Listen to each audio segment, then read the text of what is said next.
Olá pessoal, professora Vanessa Anguinoni, mais uma vez aqui no nosso quadro Desvendando a Bioquímica, Processos Patológicos. E hoje nós vamos falar de um assunto que é bem importante, polêmico, que é vesícula. Será que a vesícula é descartável? Será que não tem problema? Vamos tirar? Será que realmente é possível evitar a formação de pedras ou cálculos na vesícula? Ou isso é genético e não existe nada que a gente possa fazer? Tá, vamos discutir toda essa problemática aí na nossa aula de hoje. Roda a vinheta, editor.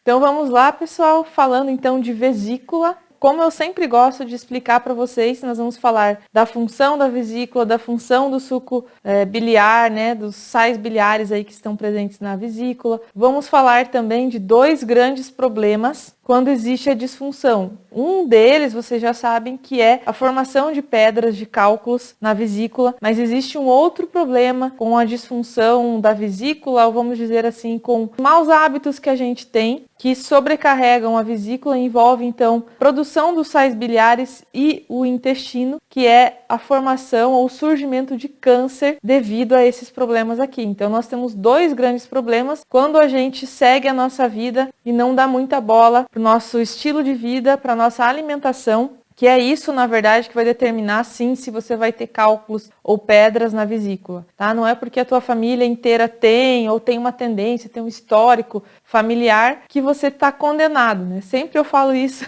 nos vídeos da ortomolecular. As pessoas costumam culpar demais a genética e a família para não ter que pegar aquela responsabilidade, né? Segurar firme e dizer, não, isso aqui foi culpa minha. Então, a primeira coisa que a gente tem que entender aqui, não, a vesícula não é descartável, tá? Ela tem uma função muito importante, a gente vai falar sobre isso. E a gente consegue sim viver sem vesícula, tá bom? Mas aí cada caso tem que ser analisado para ver como vai ser a qualidade de vida do paciente, como que vai ser a digestão, e quais são as consequências, então, de eu retirar a vesícula. Nós vamos falar disso no final da aula, fazendo todo esse raciocínio para a gente ir pegando alguns detalhes importantes. Tá? E é um assunto polêmico, eu digo, porque existe, né, na ortomolecular algumas linhas de pensamento que defendem que é possível fazer o famoso detox ou a famosa limpeza da vesícula. Nós não vamos falar especificamente disso nesse vídeo, tem outros vídeos que eu falo sobre isso, até se você quer que eu explique mais detalhes sobre essa possibilidade, pode colocar nos comentários, tá bom? Porém, a nossa ideia hoje é fazer você entender que você pode evitar, sim, os problemas na vesícula e também falar um pouquinho de fígado, né? Porque quando a gente tem esse problema na vesícula, né, pessoal, de colocar cálculos ali, de começar a fazer cálculos ali, indiretamente a gente sobrecarrega o nosso fígado, tá bom? Então existe sim uma sobrecarga no fígado, como é ele que produz o suco biliar, a gente vai ter sim uma sobrecarga também em fígado. E geralmente andam junto aí os problemas que acometem a vesícula e o fígado, porque para fazer os cálculos, para a gente gerar problemas nesse sentido, nós temos hábitos ruins, e hábitos ruins sobrecarregam o fígado, sobrecarregam as reações enzimáticas de destoxificação ou de detoxificação que o fígado faz, tá? Então vamos lá para o nosso assunto de hoje, começando a entender aqui então a composição do suco biliar. Tá? O que tem no suco biliar que é importante? Primeiro, ele é formado de colesterol. Já comentei com vocês isso naquele vídeo que a gente falou sobre o perfil lipídico. Eu comentei a importância do colesterol e falei para vocês que ele era importante, tá, para dar origem aos sais biliares. Então, eu tenho o próprio colesterol ali dentro, mas eu também tenho sais biliares e ácidos biliares. Tá bom? Mais pra frente eu até vou falar quais são esses ácidos biliares que vão então ser utilizados fazendo um processo químico aí dentro da vesícula para virar sais biliares, tá? E esses ácidos também são derivados do colesterol, e aí a gente vai ter essa composição aqui, onde quem vai fazer a função digestiva, então, desses compostos que estão aqui na vesícula, são os sais biliares, tá? Que vão fazer aquele papel mais importante do suco biliar. Então, a gente tem ainda dentro ali bilirrubina, que são os resíduos do metabolismo aí das hemácias. O pessoal que é da área da saúde vai lembrar que essa bilirrubina, ela é um resíduo que vai ser usado e a eliminação, a vesícula vai eliminar isso aí no intestino, lembrando que o suco biliar é liberado no intestino, né, pessoal? E aí vai eliminar esses resíduos. Tem também fosfolipídios e tem água. E a proporção dessas coisas aqui, então a concentração do suco biliar vai ser fundamental, vai ser determinante para o bom funcionamento da vesícula, tá? E também para o bom funcionamento do suco biliar. Tá bom? A gente vai ver na função da vesícula que existe uma proporção mais adequada, água versus substâncias, vamos dizer assim, sólidos, né? Água versus os sólidos que estão ali dentro, existe sim uma proporção mais adequada para favorecer a digestão. Então, lembrando que a nossa vesícula é um anexo ao fígado, tá? Se o editor quiser colocar uma foto aqui, não quero não. Pode fazer isso para vocês recordarem, né? Eu tenho aí o fígado, a vesícula como um anexo, vocês vão ver que vai desembocar aqui os ductos, que vai desembocar lá no intestino, no início do intestino, no duodeno, é onde vai ser liberado o suco biliar para fazer o seu papel digestivo. E ali também, lembrando vocês que esses ductos aqui vão passar por dentro do pâncreas, tá? Então, não sei se vocês lembravam disso, por isso que também o funcionamento do pâncreas, ele é bem interligado, diretamente ligado ao funcionamento do fígado e da vesícula. Eles têm toda uma função junto, né, para que você tenha a digestão das gorduras, que é o principal papel aqui do suco biliar, fazer a digestão principalmente de gorduras, lembrando isso para vocês. A gente tem, então, junto a função do suco biliar mais a função do suco pancreático, né? Tem as enzimas que vão fazer, então, juntos, unidos esses dois sucos, nós vamos ter uma excelente e perfeita digestão de principalmente gorduras, tá? Então, lembrando a anatomia um pouquinho aí para vocês, recordar é viver, né, pessoal? Então, a vesícula está em anexo ali ao fígado. E aí, qual é a função, então, da vesícula, que todo mundo pensa assim, ó... Acho que nem tem muita função isso, porque dá para tirar e viver sem, né? Numa primeira informação, talvez, que você receba, quando você descobre que tem cálculos, que tem pedras ali, é que só existe a opção de retirada da vesícula. A partir de agora, você é um candidato à cirurgia porque, enfim, não tem o que fazer. Eu não concordo muito com isso, né? Porque eu sou a favor de a gente fazer o protocolo de limpeza da vesícula, só que cada caso é um caso. Tá? Então existem as pessoas que realmente vão ter que acabar retirando a vesícula, tem pedras muito grandes, tem uma série de questões que envolve isso, tá bom? Então a minha ideia hoje é falar algumas coisas para que vocês evitem a formação de pedras na vesícula principalmente. Lembrando que a ortomolecular tem uma primeira questão que é a prevenção. Você entendeu, velho? Então qual é a função da vesícula biliar? Primeira, armazenar a bile. Por que o teu organismo quer armazenar a bile, gente? Porque você tem uma concentração certa entre a água e os sólidos que estão ali. Então você precisa fazer com que exista uma concentração, então guarda ali na vesícula para que você possa perder um pouco de água. Então existe a função de concentrar a bile. Então essa é a função da vesícula, ela vai guardar ali dentro isso aqui e vai perder um pouco de água, vai perder um pouquinho de água, vai concentrar a bile para que você tenha então uma melhor digestão, para que esse suco faça o papel que ele tem que fazer. E aí, quando você ingerir um alimento rico, principalmente em gordura e também proteína, a tua vesícula biliar vai lançar a bile. Então, terceira função, primeira é armazenar, concentrar, lançar a bile quando você fizer a ingestão de alimentos, tá bom? É mais ou menos, a gente produz por dia 900 a 1000 ml de suco biliar, de 900 a 1000 ml, é 1 litro de suco biliar. Será que cabe 1 litro de suco biliar na vesícula? Não, né, gente? Aqui vai comportar 20 ml, até 50. Acho que eu tenho essa informação bem certinha mais pra frente aqui. Só que ele fica um tempo ali, aí vai ser lançado e ele vai concentrando. E sempre vai existir essa reserva para quando você se alimentar, você fazer o lançamento, né? Fazer o lançamento da bile no alimento. Isso não vai acontecer se você fizer a retirada da vesícula, tá? Então, no final, a gente vai ver, você vai ficar lançando o suco biliar o tempo todo, vai produzir e ele vai ser lançado diretamente no intestino. Tem um processo de adaptação que a gente vai comentar sobre ele, mas basicamente você perdeu aquela ideia de concentrar, de guardar ali para que quando você precise, no momento da ingesta de um alimento mais gorduroso, você ter esse suco disponível para fazer uma boa absorção. E comentando ainda, gente, essa parte da concentração, imagina que o papel dos sais biliares é a emulsificação. Imagina você tá lavando uma louça lá só com água sem o detergente. O detergente é o emulsificante. Como é difícil você tirar aquela gordura dali. Como é difícil você fazer aquela gordura sair, ficar solúvel, para que possa ser carreada pela água. Tá? Então, olha a função importante dos sais biliares. Eles vão fazer essa emulsificação. Então, eles vão solubilizar a gordura, primeiro para que ela possa ser quebrada pela lipase, que é a proteína pancreática, mais facilmente, para que você possa fazer uma absorção correta. Tá? O que era absorção? Sair do intestino e entrar na corrente sanguínea. Então, você fica com aqueles resíduos de gordura ali, quando você não tem o suco biliar concentrado e adequado, funcionando adequadamente, quando a tua vesícula não existe ou não funciona adequadamente, e você pode ter até uma perda de gordura nas fezes, que você possa enxergar essa perda de gordura nas fezes, porque você não conseguiu solubilizar para que isso fosse absorvido, tá? E as gorduras são importantes, sim, dentro do nosso organismo. A gente precisa absorver as gorduras, principalmente as famosas gorduras boas, que são construtivas, vão fazer parte das nossas células, são fisiológicas, são importantes para o nosso funcionamento adequado da célula, as gorduras. Quando a gente fala de gordura, todo mundo fica querendo eliminar, né? Ai, se eu pudesse não absorver, jogar tudo fora.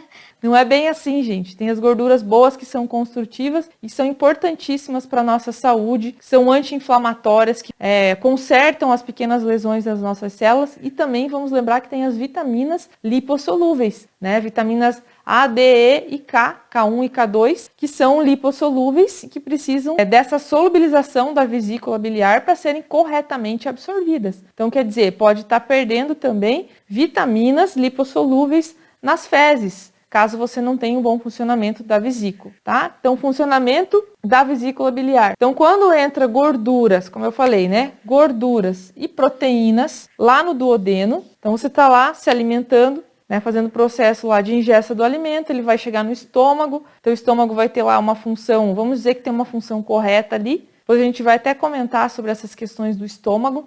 Então, você teve lá, mastigou, caiu o alimento, passou pelo estômago, chegou no intestino. Quando chega essa proteína e essa gordura lá no intestino, vai acontecer, então, a liberação de um hormônio chamado colecistoquinina, que é o CCK aqui, a abreviação dele, porque é um palavrão, né, gente? Então, entra lá a colecistoquinina, começa a ser liberada. Então, a partir do momento em que você ingere gorduras e proteínas, tá? Então, quer dizer, para a tua vesícula funcionar, ela tem essa dependência da CCK. A CCK é que vai lá e avisa para a vesícula, olha, faz a contração, libera o suco biliar, porque existe ali no intestino, chegou gordura, chegou proteína, chegou comida para ser solubilizada. Então, faz a liberação. Então, esse hormônio aqui, a CCK, ele é produzido ali no intestino, nas microvilosidades. Fica aí a dica, né, para você ir percebendo que se eu tiver alguma disbiose, algum problema ali, alguma lesão intestinal, eu posso não ter a produção correta também do hormônio CCK. E aí eu posso ter uma disfunção ou um mau funcionamento da minha vesícula, porque eu não tenho lá o estímulo, a chave para chegar na minha vesícula e falar assim, ó, libera, contrai e libera o suco biliar. E aquilo vai ficando parado ali muito tempo. E lembre-se, quando você deixa ele dentro da vesícula, existe uma concentração ali e vai geralmente perdendo água e concentrando. Então, os cálculos se formam ali, quando a gente diz assim que a vesícula não está liberando adequadamente ou não está funcionando na velocidade que é para funcionar, está concentrando demais. Então, ela fica, o líquido, o suco biliar fica muito tempo parado ali, fica muito concentrado e tem uma tendência a fazer os cálculos, a ter uma desproporção, né, entre água e sólidos e fazer os cálculos biliares ali dentro, tá bom? Então, a ingesta de água também é importante para você evitar a formação de cálculos biliares. Por isso que quando você pergunta para os profissionais de saúde por que tem cálculo biliar, a maioria vai te dizer assim... Aqueles que não disserem que é genético, né? A maioria vai te dizer assim, olha, tá faltando a ingestão de água, né? Então, o hábito de tomar água é fundamental. Tanto, gente, que tem os 5 pilares da saúde, que eu sempre repito também em vários vídeos para vocês, que é alimentação, exercício, ingesta de água, tá? tá? Ingesta de água, sono reparador e gerenciamento do estresse, respiração, tudo mais. Esses são os pilares da saúde, nenhum substitui o outro. Existe também uma ideia de que você passar muitas e muitas horas em jejum, principalmente sem tomar água, pode aumentar a tua chance. Então, se você gosta de fazer jejum intermitente de 14, 16 horas, muita água enquanto estiver fazendo, tá bom? Porque a vesícula ela vai ter uma tendência a contrair, retirando, né, os resíduos do seu líquido, o suco biliar, quando você se alimenta, principalmente de gorduras e proteínas. Então, jejum, eu sou muito a favor também, aqui tem no canal uma aula onde eu falo sobre jejum intermitente, não é uma aula, é uma leitura de um artigo, e eu sou muito a favor, já falei lá dos benefícios, tá? Mas lembre-se de tomar muita água durante o jejum e bastante líquido também, tá bom? Então, precisamos da CCK presente e funcionando muito bem para gerar o impulso de contração da vesícula. A vesícula vai ser contraída pela presença da CCK. A CCK também vai fazer o quê? Estimular a secreção de enzimas pancreáticas, que são importantíssimas para a digestão, para a absorção tanto de carboidratos. O que tem no suco pancreático? Lipase, amilase e protease. Essas são as enzimas básicas, tá? Tem mais algumas subdivisões, mas basicamente é isso, né? Digestão de carboidratos, de gorduras e de proteínas, tá? Então a CCK também é importante para a liberação correta do suco pancreático. Então veja, quando você não tem um bom intestino, tem lesões, tem problemas ali, você também vai ter uma má liberação do suco pancreático. Como será que vai ficar a absorção dos nutrientes aí no teu intestino? Tá? E a última coisa que hoje tem muita gente estudando, a CCK tem receptores no cérebro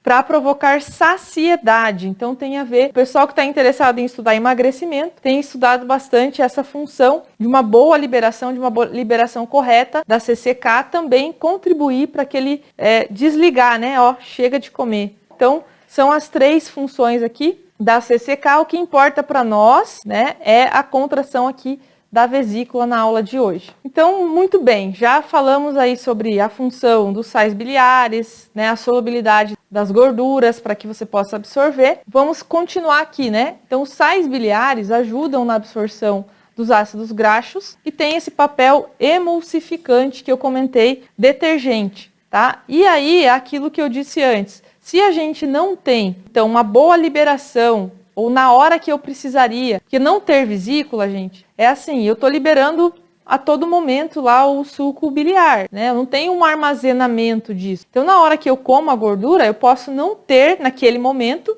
uma boa quantidade de suco biliar dentro do meu intestino, tá? Porque é óbvio, eu tô todo o tempo jogando isso no intestino e tá sendo levado, né? Tá sendo retirado ali o tempo todo. Não tem aquele armazenamento que quando eu ingerir, então, a gordura e a proteína, vai vir um disparo lá e eu vou liberar uma quantidade grande de suco biliar. Então, isso não acontece. Consequência disso pode ser que você não absorva as vitaminas lipossolúveis, que é o papel, então, dessa boa emulsificação. Uma das coisas é que as vitaminas lipossolúveis vão ser bem absorvidas quando você tem uma vesícula e você tem esse bom funcionamento, tá? E o que causa, então, os problemas na vesícula, que é o tema da nossa aula de hoje, que eu disse para vocês que dá para a gente evitar? O que causa realmente, na maioria dos casos, as pedras ou os problemas aí na vesícula?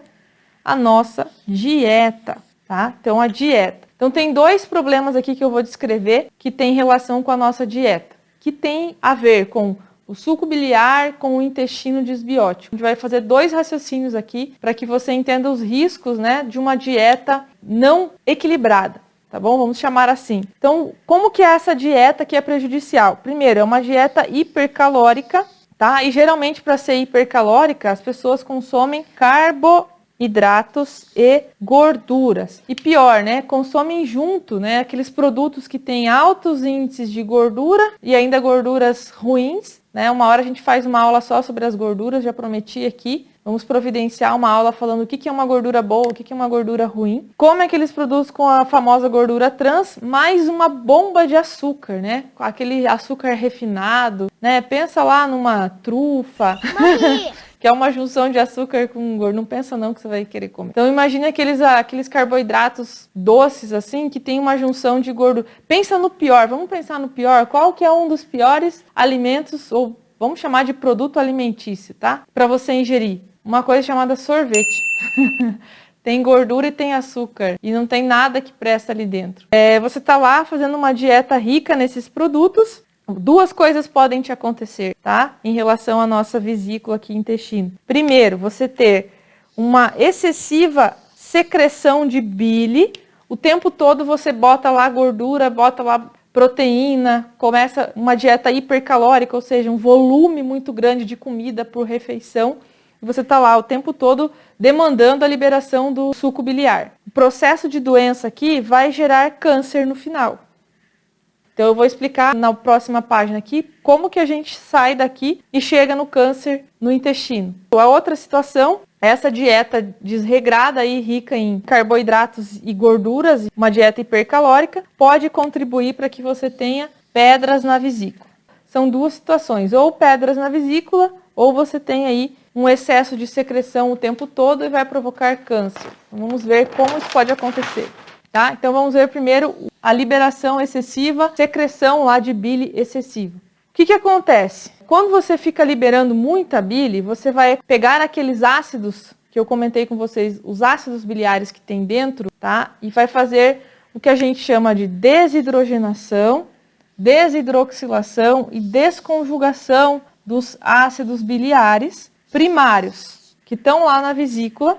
Quem vai fazer isso? Bactérias que estão presentes no intestino. Então, quanto mais suco biliar você liberar o tempo todo, mais você vai ter chance desse suco biliar ser metabolizado por bactérias. Mas não é qualquer bactéria, gente. Então, para existir a formação do câncer, você precisa ter algumas situações aqui. E essas situações, elas são geradas pela dieta desequilibrada. Qual a primeira situação? Você tem uma dieta, então, hipercalórica, ficar comendo o tempo todo, sobrecarga, ficar provocando essa liberação excessiva de suco biliar. A segunda situação é você ter disbiose intestinal, ou seja, o desequilíbrio da microbiota. Um excesso de bactérias ruins, né, a gente chama assim, bactérias que são patogênicas, que produzem toxinas aí no teu intestino. Uma delas que está citada aqui é o Clostridium, tá? A gente vai falar aqui dos exemplos das bactérias. Então, o Clostridium é uma delas, a gente tem a E. coli, né? Quando ela se torna patogênica, também produzindo toxinas. Então, são bactérias que vão te prejudicar, porque essas toxinas de bactéria, elas podem chegar até o cérebro, gente. Não é só o câncer local aqui que a gente vai falar, mas elas geram toxinas e as toxinas delas atravessam barreira hematoencefálica, provocam depressão, provocam esquizofrenia, problemas de transtornos de humor e doenças neurodegenerativas. Para vocês verem a importância que tem a gente falar sobre disbiose. Eu sempre falo, né, uma aula ou outra eu cito essas questões para vocês. No nosso caso aqui, especificamente o Clostridium, tá? Que é uma dessas bactérias que podem crescer aí no intestino disbiótico, ele vai pegar um desses ácidos chamado ácido cólico e vai transformar num ácido chamado ácido apicólico. E esse ácido apicólico ativa proteína quinase C dentro da célula, e essa enzima, quando fica muito ativada dentro da célula, começa a fazer com que a célula faça proliferação. Então aumenta a chance de ficar se multiplicando essa célula e junto, né, com outras bactérias que fazem a mesma coisa, transformam então, por exemplo, o colesterol, tá, e os ácidos biliares em uma coisa chamada ácido litolítico, que é mutagênico. Então faz comigo o raciocínio. O que é um câncer? É uma célula que teve um erro no seu DNA, na sua multiplicação, ela saiu com um erro. Ela mutou, ela modificou suas características originais, né? Tentando trazer em palavras acessíveis aqui para vocês. Então, um câncer, eu tenho lá uma célula de intestino. De repente aconteceu uma injúria. Tem que existir, gente, tem que existir um organismo muito desequilibrado, muito inflamado, com muito estresse oxidativo, para que você desenvolva um câncer, tá? Então, um câncer também é fruto de um terreno biológico ruim. Você está ali com bactérias ruins crescendo, ainda mais pensa se o teu intestino é lento. Todo esse processo aqui é piorado em quem tem constipação intestinal, em quem tem intestino lento, tá? E aí fica mais tempo aquele suco biliar ali, mais tempo a bactéria fazendo a sua transformação aí dos ácidos biliares em produtos tóxicos, vamos dizer assim. Então, são produtos mutagênicos e produtos que promovem a proliferação celular, que é o que o câncer precisa, né? Eu preciso ter uma célula que mutou, que modificou suas características originais e altamente proliferativa. Então, isso vai dar o resultado final que a gente não gostaria, que é o câncer.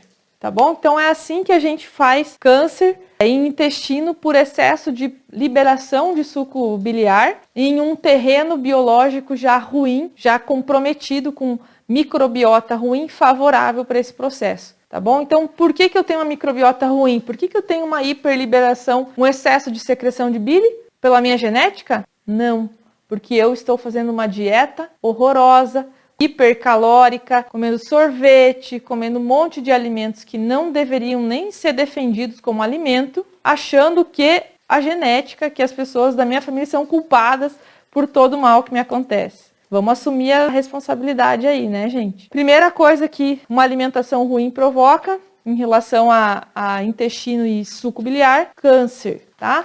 Segunda opção, e a opção mais comum, você ter no final da história, então, a formação dos cálculos biliares, tá? Então, o que acontece aqui, ó? Quando eu penso em trazer um assunto para vocês, gente, eu dou sempre uma pesquisada a mais para encontrar algum artigo, encontrar informações que possam ser atualizadas, que possam trazer realmente um benefício para você que gastou um tempo aqui assistindo essa aula. E aí, uma coisa que me chamou muita atenção, falando em relação à formação dos cálculos. Num processo de formação de cálculo, existe desbiose. Mas não é só desbiose, existe geralmente o consumo, além daqueles alimentos ruins que eu comentei, né, alimentos inflamatórios, alimentos ricos em gordura, excesso de açúcar, existe a presença de um alergênico. E eu quero dizer para vocês que a maioria das pessoas hoje come produtos que têm algum alergênico para si e a pessoa não percebe, porque ela pode ter uma coisa chamada alergia tardia.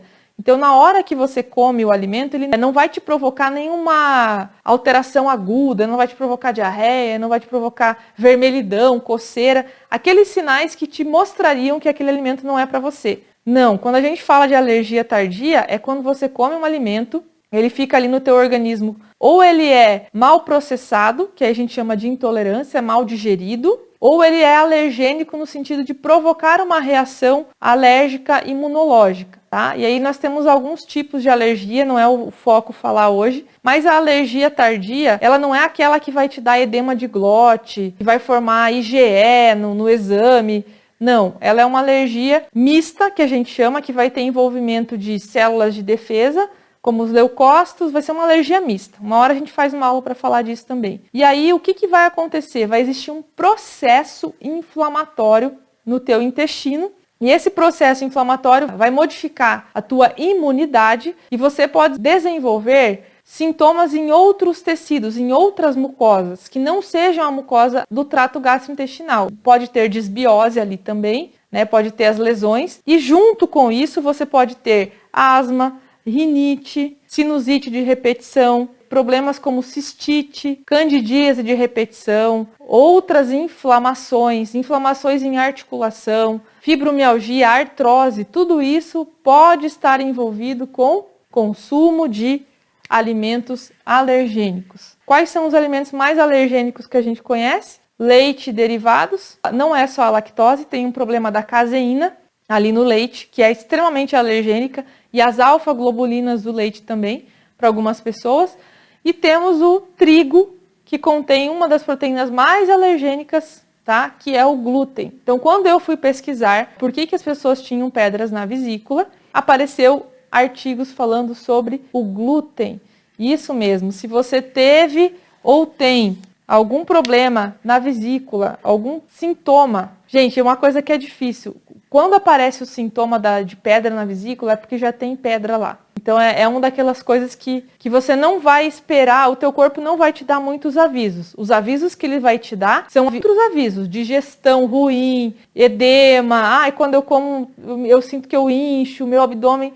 Então, são sintomas que não são da vesícula especificamente. Essas inflamações que eu falei, tá? Esses são os sintomas que o teu corpo vai tentar te dar para falar que algum alimento que você está comendo, gastrite crônica, gente. Todo mundo que tem algum tipo de gastrite vai procurar porque tem algum alergênico na dieta, tá bom? Ainda mais se é gastrite crônica, refluxo, certeza que existe o consumo de alimento que não deveria estar sendo consumido por você. Então, quando eu pesquisei, eu cheguei na informação de que glúten, pessoas que consomem glúten e não deveriam, tem a formação ou mais facilidade de fazer a formação de pedras na vesícula. Então, sempre que um paciente meu fala que retirou a vesícula ou que teve um exame que demonstrou que ele tem pedras na vesícula, eu já falo assim, ó, tem uma informação para te dar, tem uma notícia para te dar, sabe? Sabe, o glúten não é para você. Ah, mas eu fiz o exame lá de sangue e diz que eu não tenho problema com o glúten. Olha, gente, os exames são muito contestáveis, muito contestáveis. Dava uma outra aula para falar disso também. E tem aquela questão que eu falei para você, que você pode ter